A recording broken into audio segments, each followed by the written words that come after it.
56 years ago, Russia, the northern Ural Mountains. A group of 9 students of the Ural Polytechnic Institute embarked upon a difficult winter expedition to reach the Otorten mountain. Their journey seemed to progress according to plan.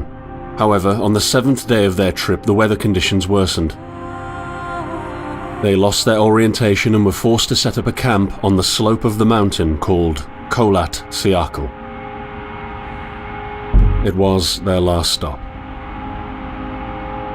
3 weeks later in Yekaterinburg, when their families received no word of their success, the first rescue expeditions were sent.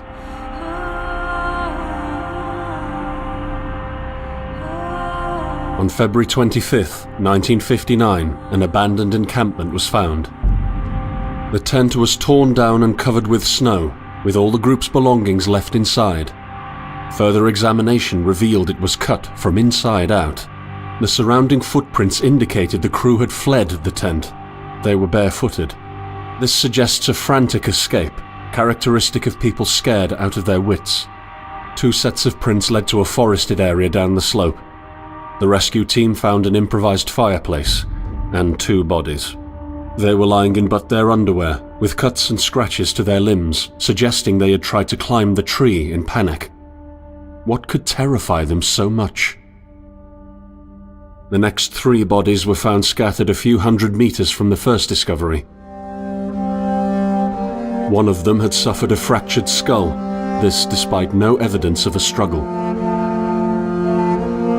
It took the spring thaw 2 months later to enable the rescue team to find the rest of the victims. The last 4 skiers were found buried in a thick layer of ice and snow.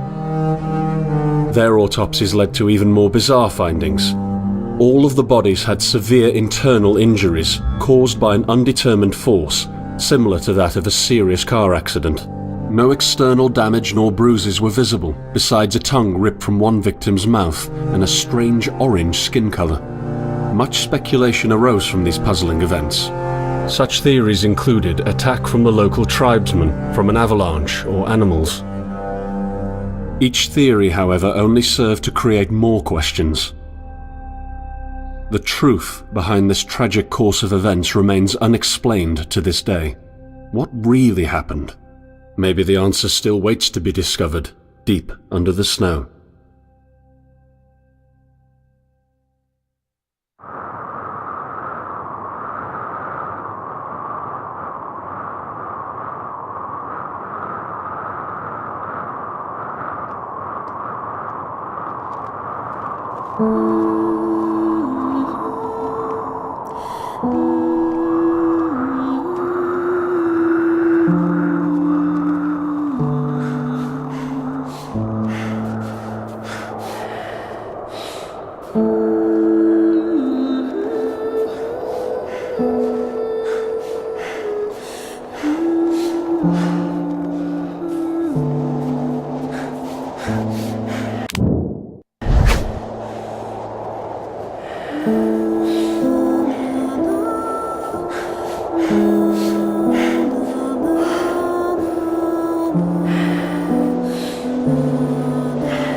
coming to me.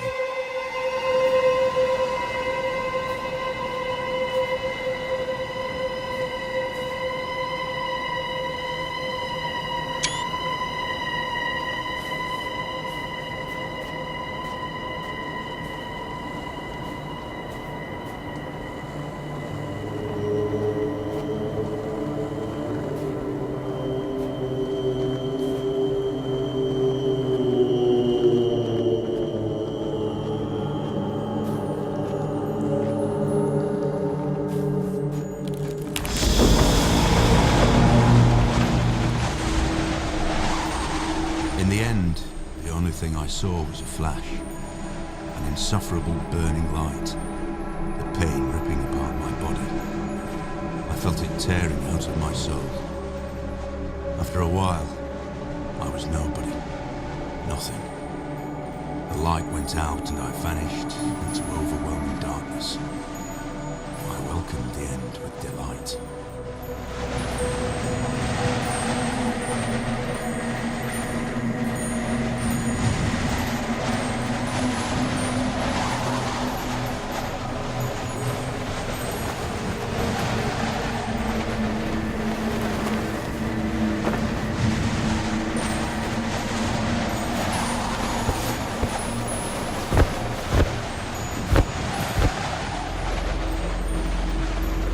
I am right behind you.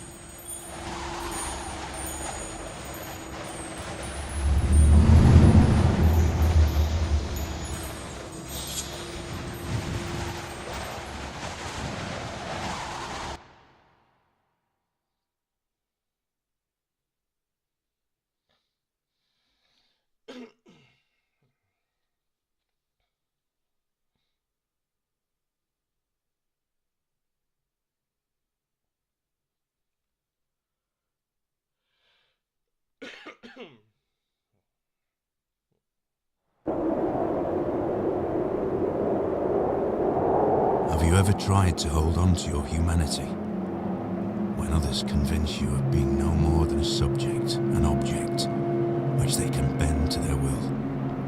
When they told you that you were a monster that deserved punishment, and you could really not remember your sins? When they took away your loved ones, leaving you to rot in the dark? The problem is that in their darkness, you have never been alone.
I set out the moment I heard about the incident. I was in the area, so I reported to the unit myself to be automatically assigned to the case. I arrived at Vishai on February the 19th, a couple of days before the Institute's rescue group.